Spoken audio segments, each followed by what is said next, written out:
just because we don't know quite where we lost you, and it's quite close to the top, we thought we'd just start all over again. So if I could start with the first question again.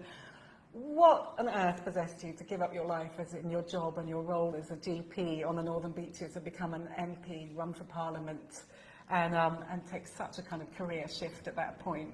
Well, exactly. It wasn't something that I had foreseen on my horizon, but definitely, I think what mostly drove me was the fact that I did have a concern about climate change and what type of future we were leaving for our children. And there was a day when, with my kids and their friends, we were making some signs I thought, oh, let's do something.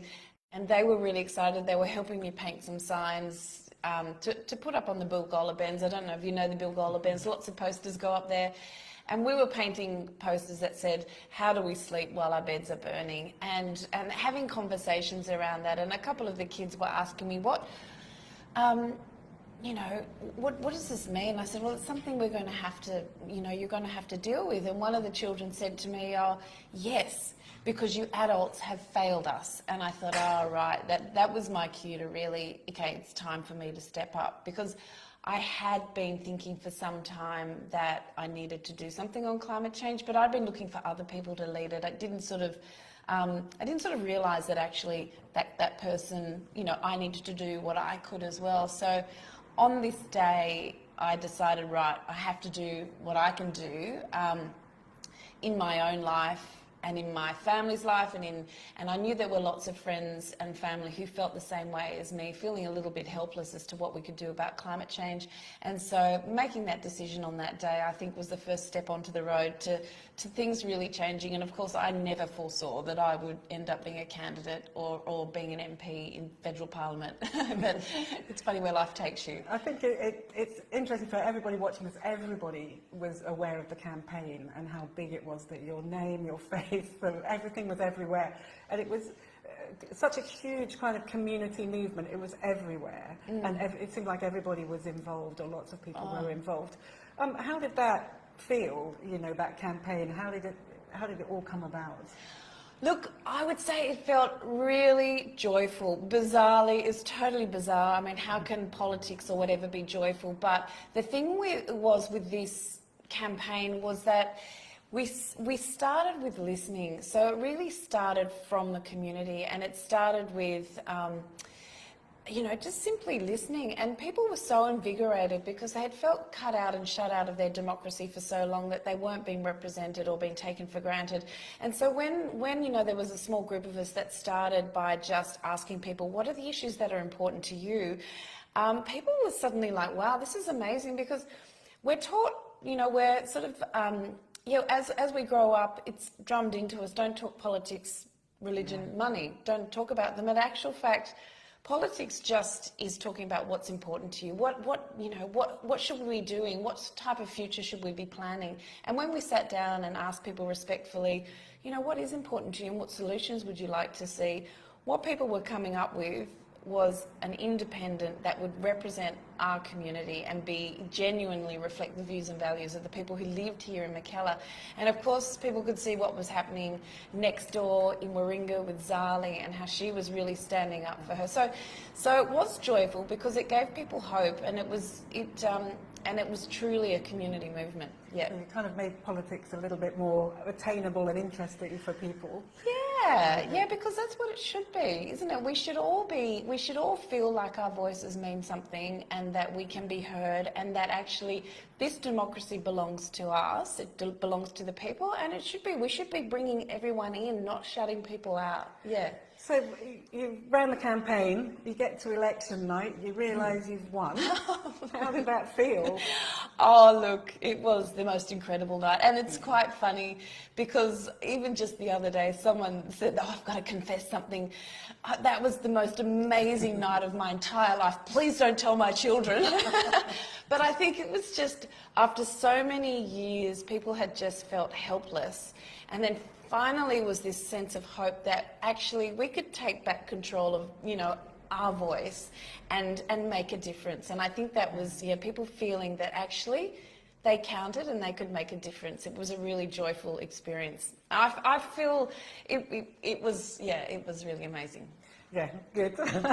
I think a lot of people were really kind of astounded by the change. It's Yeah. such a huge change in an area, but I think a lot of people felt really involved in it. Yeah, well, that's what we wanted to do, and it was a big change, and a lot of people didn't see it coming who were outside the electorate. And I had people saying to me, we're worried you're not getting enough national media or this or that. And I was like, it doesn't matter what's happening in the national media. They really didn't have much of a grasp of what was going on. I said, you come and talk to the people who live in Mackellar and you see what's happening on the streets and you see how invigorated people were and who was actually driving it. And it was being driven by the community.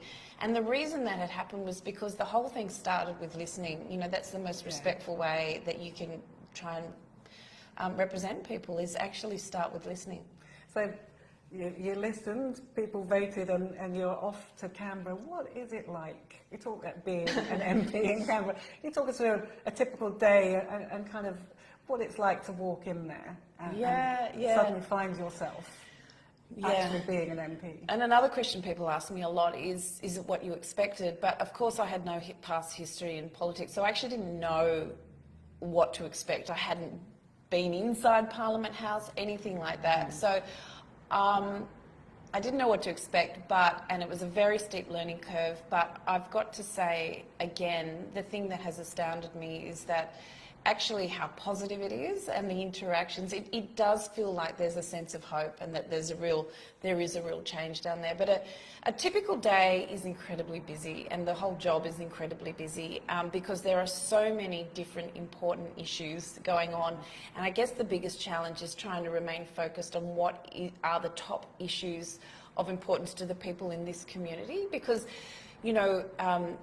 we've got to remain focused so that we're effective and efficient on what is important to this electorate. And so I guess another big part of it, so there's two parts to my job. There's down in Canberra and the policy and the parliamentary work, and there's so many meetings and briefings and speeches and so much going on all the time. But also there's more time here in the community. And this is a really important part, is to remain connected, in touch with what actually is happening here in our community and what people are feeling here.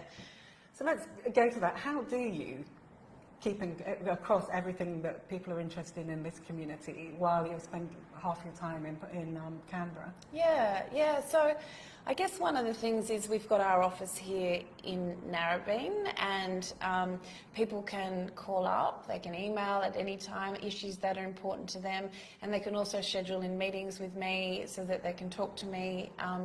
Particularly if it's an issue that's important to the community, but just so that I'm aware of what's going on. And I also do, trying to do politics differently is trying to be approachable and available. So we do things like pop-up politics, where I will be out in the community. We'll let people know sort of a couple of weeks in advance that I'll be there, and if they want to drop in and have a chat to me, they're more than welcome. And we've got advisory groups and bodies, and really proud that we've got a youth partnership group as well, so we get some Year 12 students from all the different schools and really listen to them. And that's a big part of what we want to do as well, is to re-enfranchise young people. And we know, even just had a meeting tonight with a whole group of young people and had previously asked them to talk to their friends and survey their friends to find out what were the top issues of importance to them.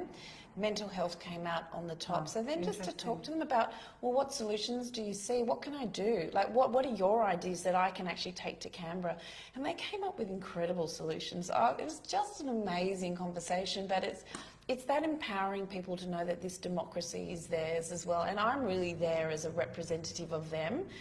That's my role. I'm not somebody who's telling people what should happen. I'm trying to listen. Yeah. So you've had a year doing this role now, and you're obviously you're not so much comfortable, but kind of across the brief on what you want to do and how you're going to do it. But what have been the biggest surprises of your role in its first years? What's Well, I think, I don't know if it's a surprise or not, but just how enjoyable the role is. Like, it is such an incredible privilege, and actually it is an incredible privilege to be in Parliament House and actually taking, the voice of Mackellar down there and being able to speak up.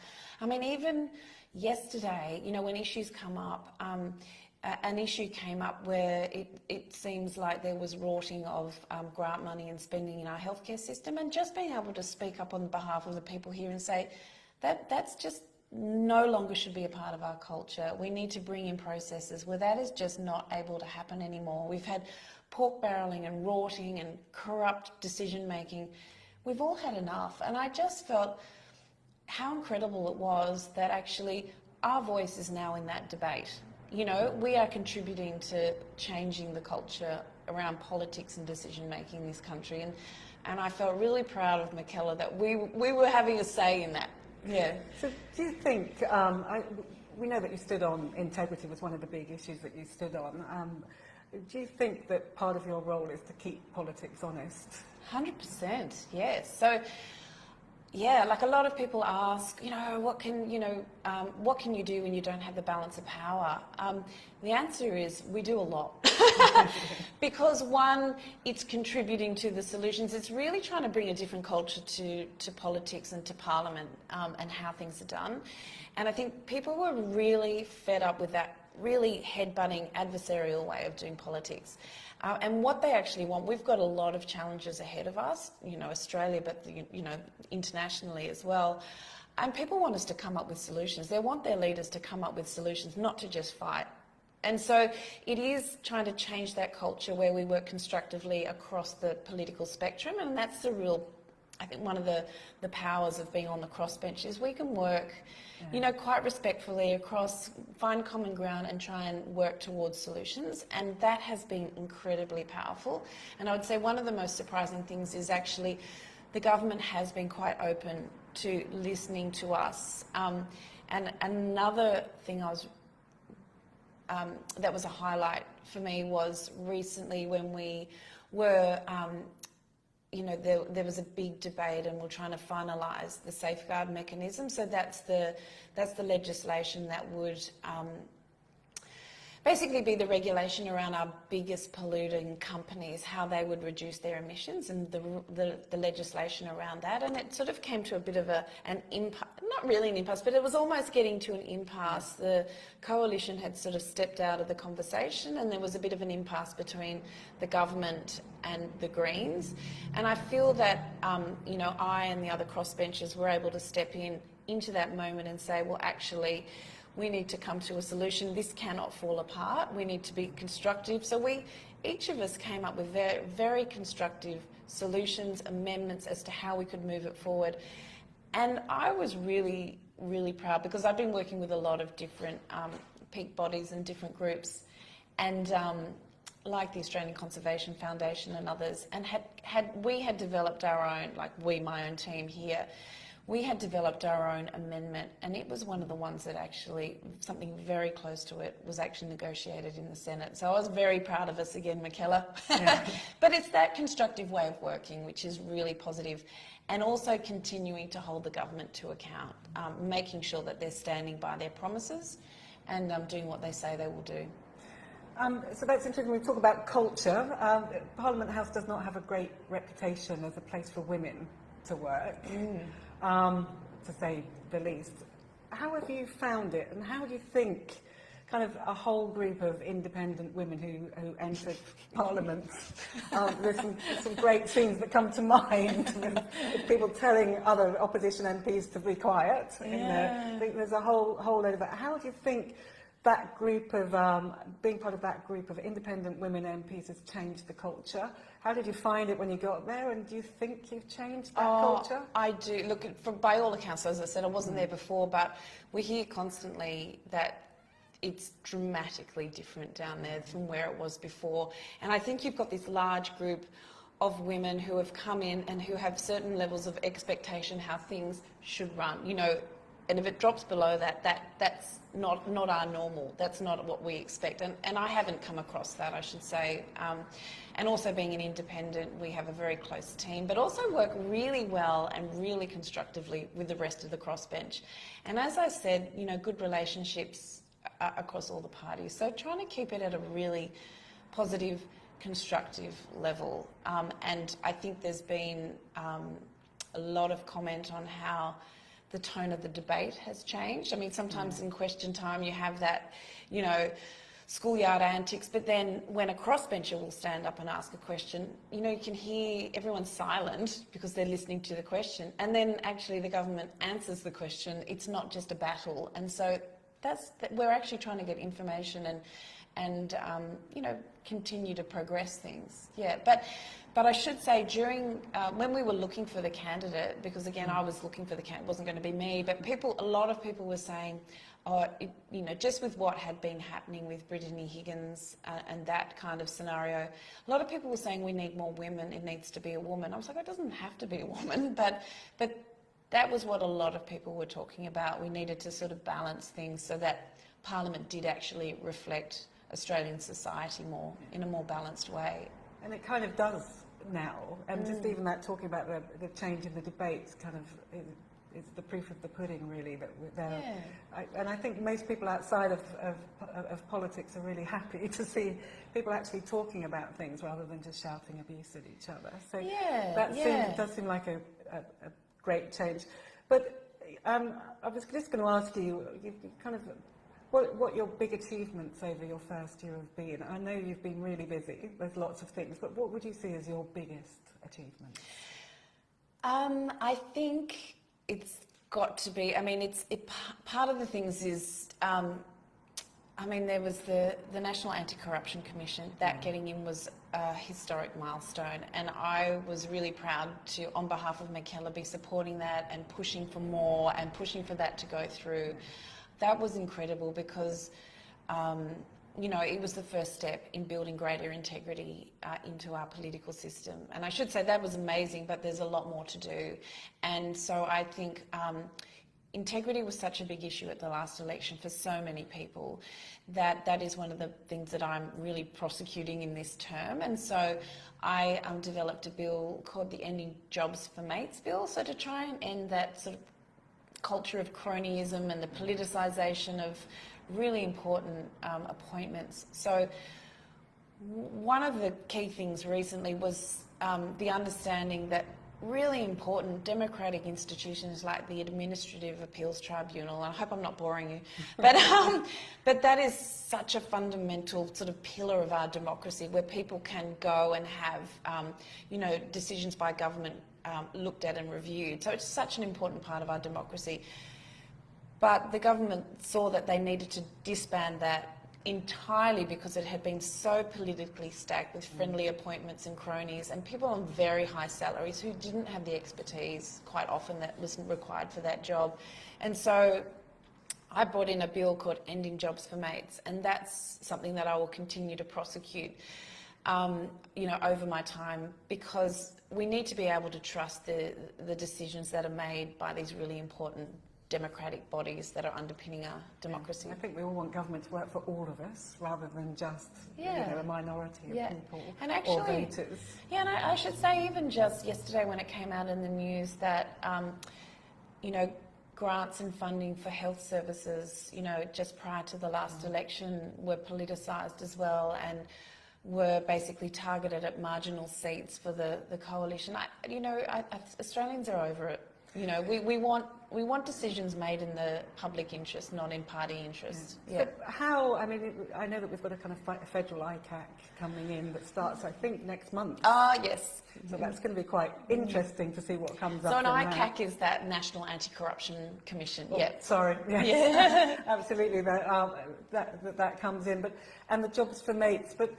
I've heard you talk other times about the kind of culture that stops things, doesn't just stop things that are wrong, but stops things happening in the first place. Well, exactly right. The National Anti-Corruption Commission is really just a safety net. So after corruption has occurred, then they can investigate and do an inquiry. But actually what we want to be doing is preventing corruption in the first place. And when I say corruption, I don't just mean criminally corrupt, sort of ethically and morally corrupt, or not acting in the public interest or the interest of the best interest of the Australian people. And that's why we're there. We're there to not for ourselves. And so really bringing in processes that are legislated so that we are actually ensuring the integrity of our systems and that we can trust the decisions being made is really important. So it's always pro-integrity, not just catching it after you know, wrongdoing has been done. All the bad things. Okay, so that was obviously a huge part of it, integrity. Any other highlights? Oh, yeah, so there's lots of other highlights. Yeah, that's just one. So, of course, the national climate targets were a big step forward for this country because for so long, Australia had been a laggard. And it is a start. It's obviously we need to go a lot further. And now we're looking at the 2035 target and making a lot more effort on that. Zali Steggall, the neighbour, is looking at 75% reduction in emissions by 2035, and Australia has just come ahead in leaps and bounds, and now the rest of the world is developing partnerships with us. So beforehand we were a regressive force on climate change. We were holding it back. It was an excuse for other countries not to act, and now countries are coming to us, and there's so many economic opportunities for us because we are going to be a source of critical minerals and rare earth minerals for the transition to electrification. And so developing those opportunities is really important. And last week there was a briefing with the ambassadors from the US, the EU, and America and the UK, and just hearing from them how much they're doing in their own countries, but how that they will bring Australia into this as well, and really the opportunities for Australia in this. So it feels quite positive in that way.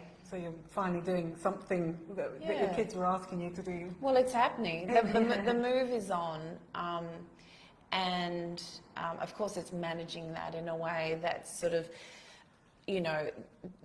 doesn't result in too much disruption and is done in a just way. So people are supported through that transition. But really, one of the most, there's so much other stuff as well, sorry, but one of the biggest things people wanted as well when we sat down and asked them before the election was, people were just saying, we need to stop the short-term decision-making. We need long-term decision-making. We need to think about future generations, not just our children and grandchildren, but also what type of future we're leaving, what future planet we're leaving. And a big part of where we'd gone wrong was this: every 3 years we've got to get re-elected. So I was really excited as well to co-chair a Parliamentary Friends of Future Generations, and that's all about how we bring young people's voices, how we do long-term planning, and also hearing about what's happening in other parts of the world that have commissioners for the well-being of future generations and what that means for decision-making in our politics. It is interesting, that kind of party political cycle every 3 years, election, that seems to take out that long future perspective.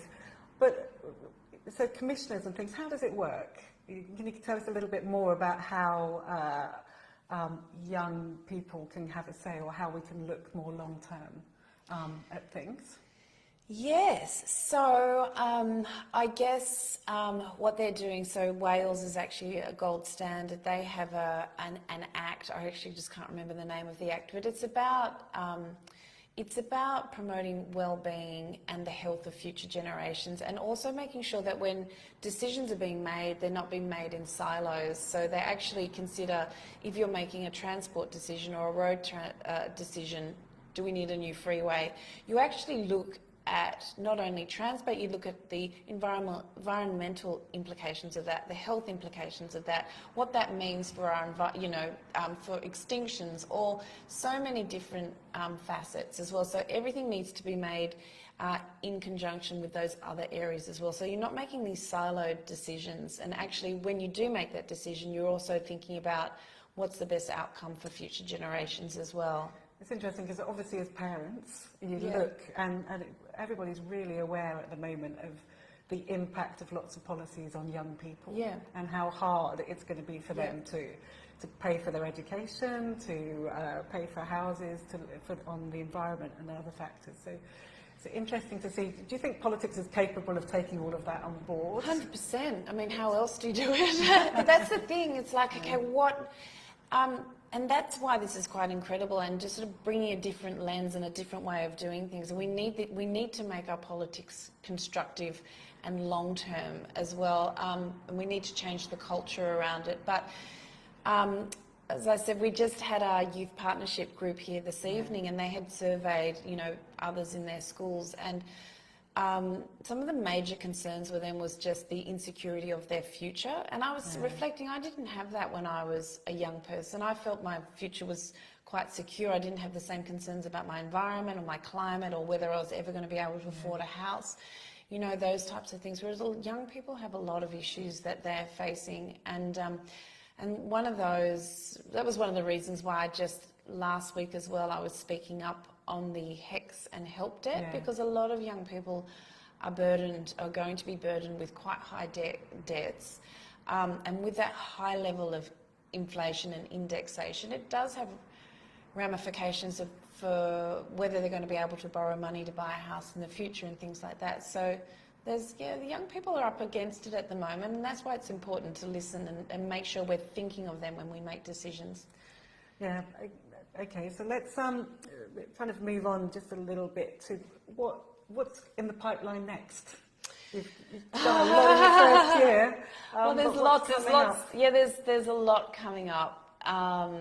And there's lots we haven't spoken about as well. And I should say on the gender thing, there's been a lot going on there as well. And on cost of living, I think the government with particularly making childcare affordable and accessible and working towards that for all people is really important as a gender issue and also an equity issue and a cost of living issue. It's really important. But also other issues around reducing the gender pay gap and a pay rise in those care sector jobs, mostly feminised, where you have teachers and nurses and aged care workers who are on very low wages. You know, you can earn more in Bunnings than quite often. So making sure that they've got a pay increase so that their work is valued. So that's been a really big gender piece. What am I working on? There's so much to work on. There's so much more to do on climate. That won't stop. You know, the fact that we've got a 43% target by 2030 is, again, only a step in the right direction, and there's so much more to do.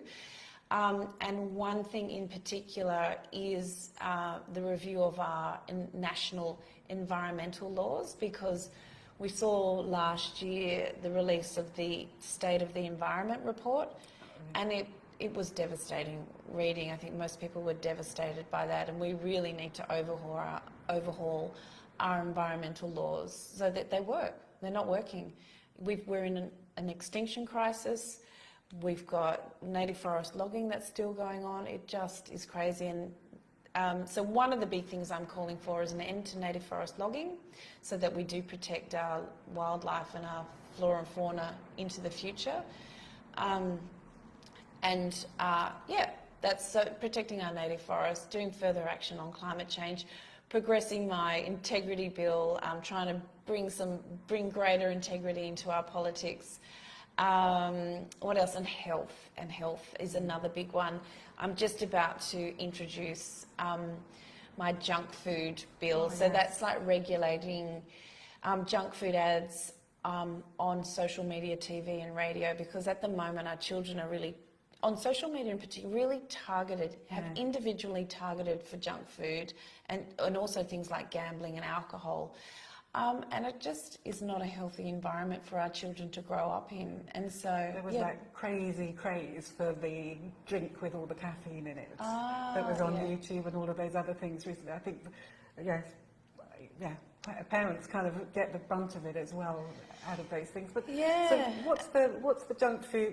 What's the legislation actually going to do? So the legislation is actually, there's other countries around the world, 40 countries around the world have already implemented regulation of junk food advertising. So we're basically copying, UK has probably got best practice, and they're implementing this thing which we want to also implement here, which will be a ban of junk food advertising on social media platforms and other digital platforms entirely.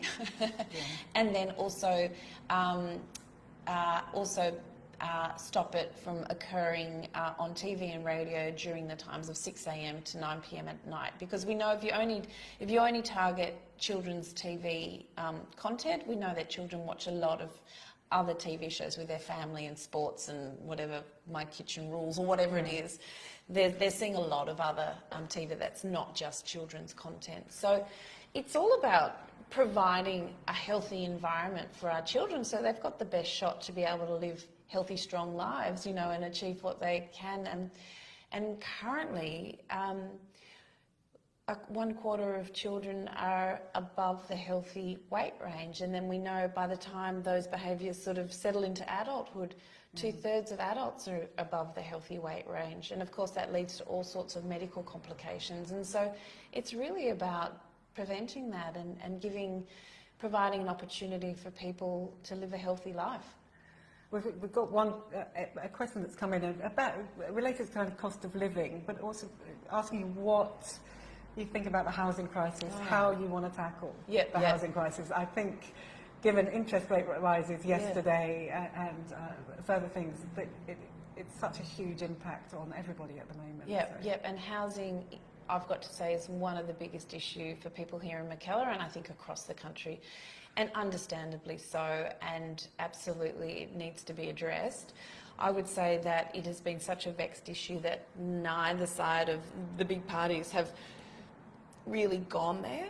They've not really gone there. It's too hard to manage, and I think that's a really powerful thing about the crossbench, is that actually we feel like we've got the freedom to be able to speak up on housing, and we're having discussions at the moment currently about what's the best way to address this housing crisis and housing affordability. And one idea that we're floating is that... I was going to ask you whether you had any suggestions. Yeah, well, one idea that we're floating is actually there's a thing called citizens' assemblies or citizen juries, where actually, like a jury, a representative sample of Australians from across the country can be randomly selected, and if they're appropriate, go join this citizens' assembly. And so they're given all the information on housing, all the information they need. They hear all sides of the problem, the equation. They can ask for other information, and this sort of goes over several months, and then it's the people that come up with recommendations. So it's incredibly powerful tool, and it's a really good way to kickstart that conversation. It's a difficult conversation. It's been avoided for a long while. But I would say that this model has been used internationally. It's been used in Ireland on the abortion debate over there. It's been used on climate change in other countries, and in France on some of their industrial relations things. So it's a really powerful tool for very vexed issues, and the great thing is bringing people in their democracy. They get all the information that they could possibly need, and then they make recommendations. And then, of course, there's a lot of social license around that, and that's inserted into the conversation, the national conversation. So it's not just politicians politicising it, it's coming up with genuine solutions to the issue, and then that becomes a big part of what drives the debate. So we're on housing, so let's go to cost of living. I mean, we are all suffering at the moment, high inflation. Food seems to be getting, you can literally watch the prices going up every week. It's a huge impact on lots of families. What do you suggest that we should be doing to address cost of living? What are the measures that should be taken? What are the things that you're kind of working on or recommending there? Yes, so there's lots of, like you said, housing is a big issue. Rents are soaring, mortgages are soaring, and people can't afford to buy, first home buyers can't afford to get into the market, and there's a bit of an unfair playing field there. So that's a big issue that needs to be addressed. So we do need to address housing and rents. Again, simple things like HECS and help debts, working on that. I think childcare is a big issue for people as well. And it was great to be able to support the government's new legislation around making childcare affordable and accessible. Might be the only thing that's going down in price at the moment, or likely to get a bit more affordable. Not soon enough, that type of thing. But so they're all powerful things. And then, of course, energy prices. And so I think in the budget there was some relief for energy prices for some portions of the community, for Australians, but also we know that renewable electricity that comes from solar and wind, is actually the cheapest form of electricity. So subsidies to help households and businesses to electrify is going to be really powerful. Like it's almost solves a lot of different problems. One, it helps us act on climate change. It's one of the most important things we can do is to move away from fossil fuel based, energy. So that means things like home heating if it's gas, home cooking if it's gas, move that to electrification, heat pumps. If it's at all possible, is getting solar on the roof. Some of these are quite expensive, but there's some things that you can do, and there's more subsidies. And I think helping provide subsidies so that people can electrify their homes and making it accessible for everyone. And there was a few measures in the budget where social housing and low-income homes could be electrified, and the government would support that. So that was quite good. But I think in the next few years, supporting households and businesses to electrify is going to be a really important both cost of living measure and also action on climate change. So it hits to. The other thing that the government did last year was try and build the electric vehicle market in this country and make them more affordable. So cutting out some of the taxes and things, and making it greater incentives for fleet buyers, people who own fleets of cars, to make them electric vehicles. And then that means in a few years' time there'll be a larger second-hand market for electric vehicles. And then so just making it more accessible for everyday Australians to actually electrify and move to things like electric vehicles and to be able to get solar on their homes.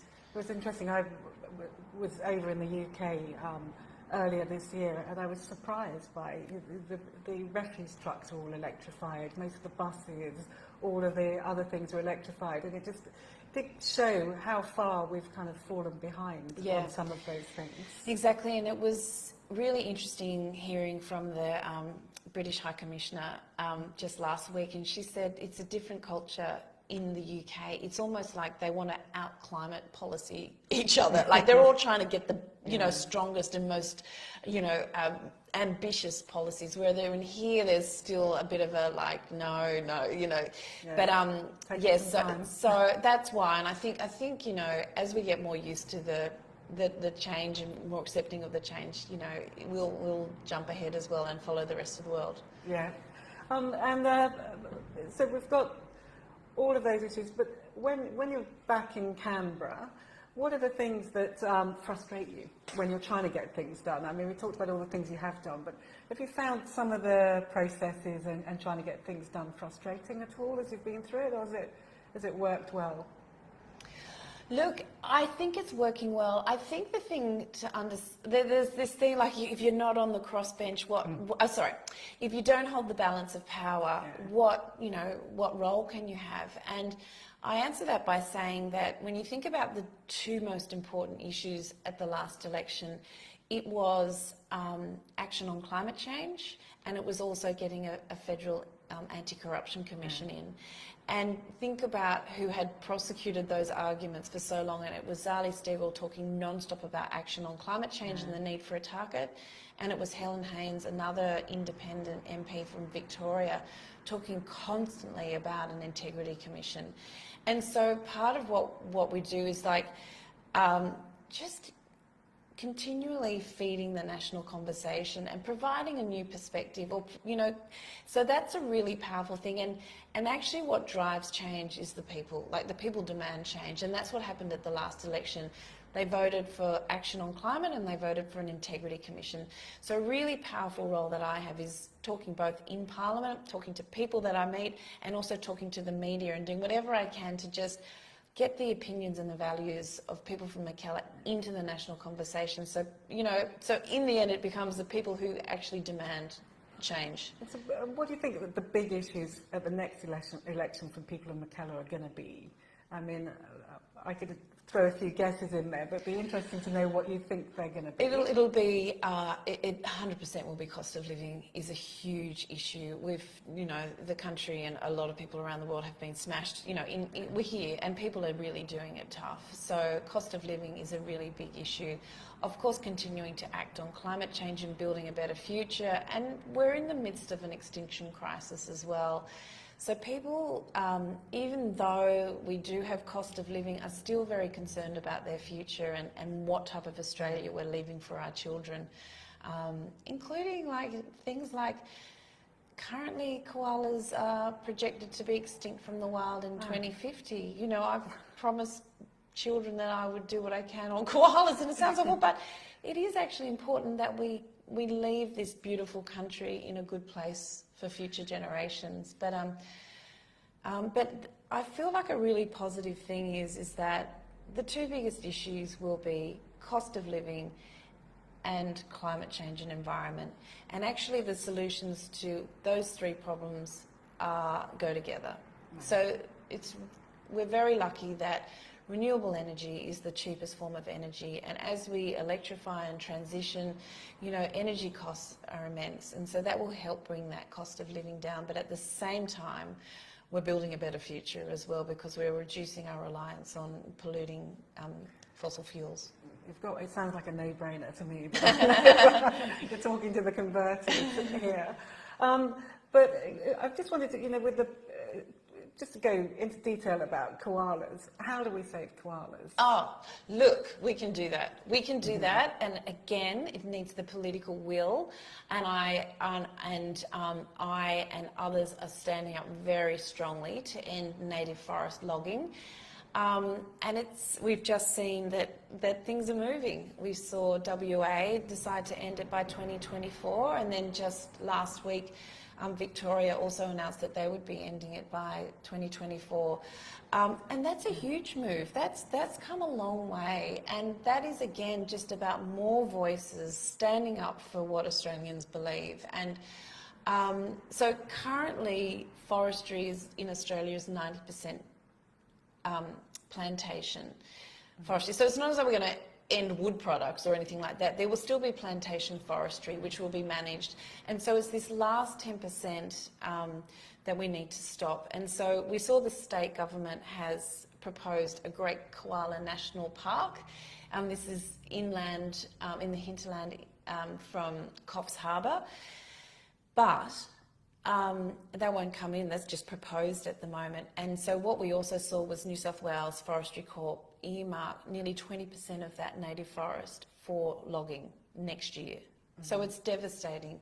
So what I'm calling for, and others are calling for, is for a rapid change, for that to end, and a rapid change to our national environmental laws, because currently state forestry logging is exempt from our national environmental laws, and that's got to stop. And it was really positive just last week again in Parliament in question time, because there's been a lot of push on this from people on the crossbench, and the Environment Minister said that, you know, they were considering doing that in a, you know, ending that carve-out or that exemption from forestry, state forestry, from our national environmental law. So that's really positive. So we can make changes, and things are changing, and it's just, you know, this is what Australians expect.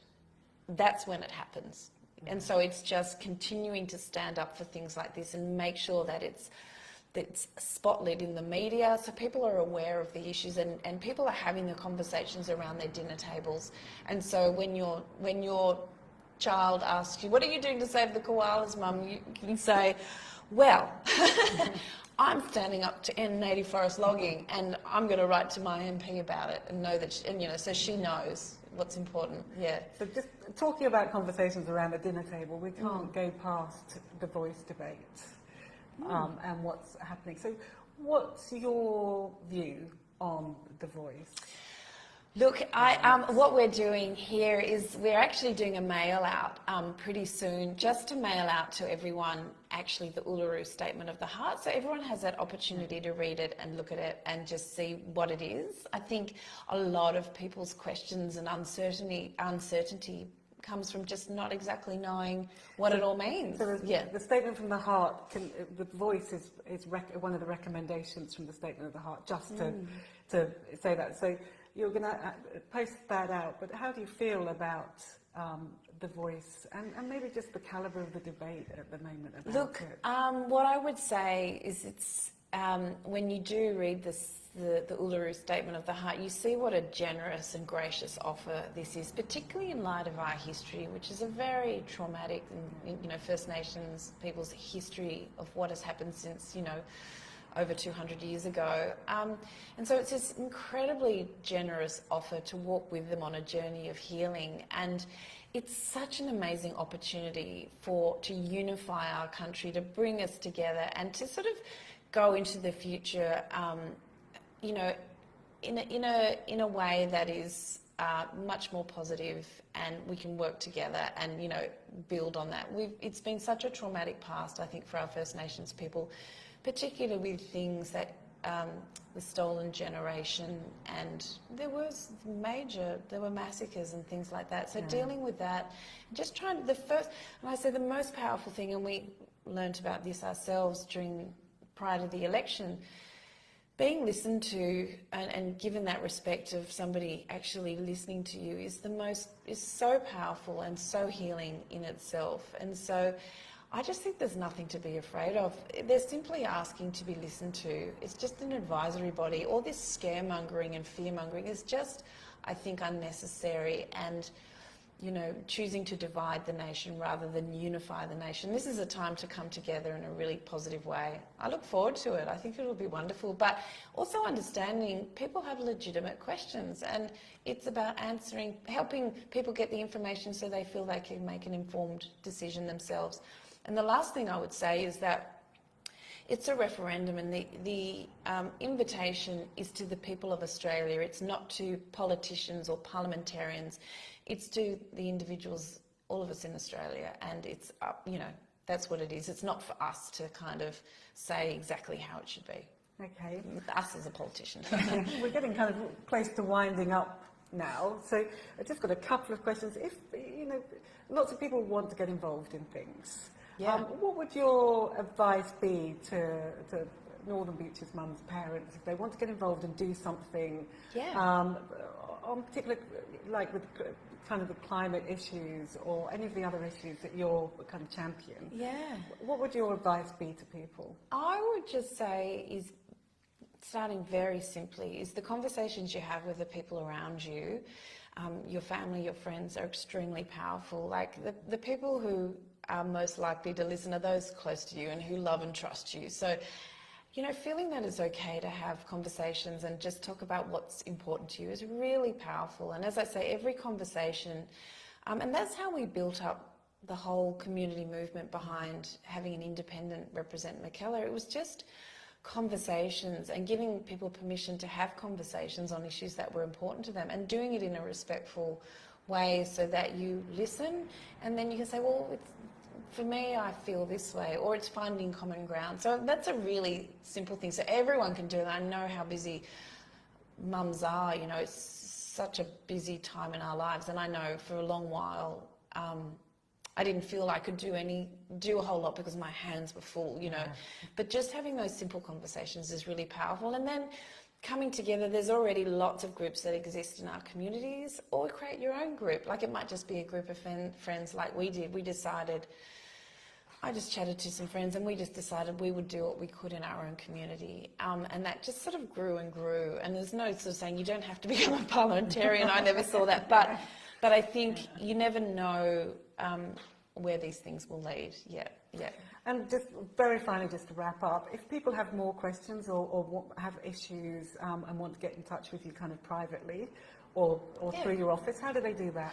Yeah, just get in touch with my office.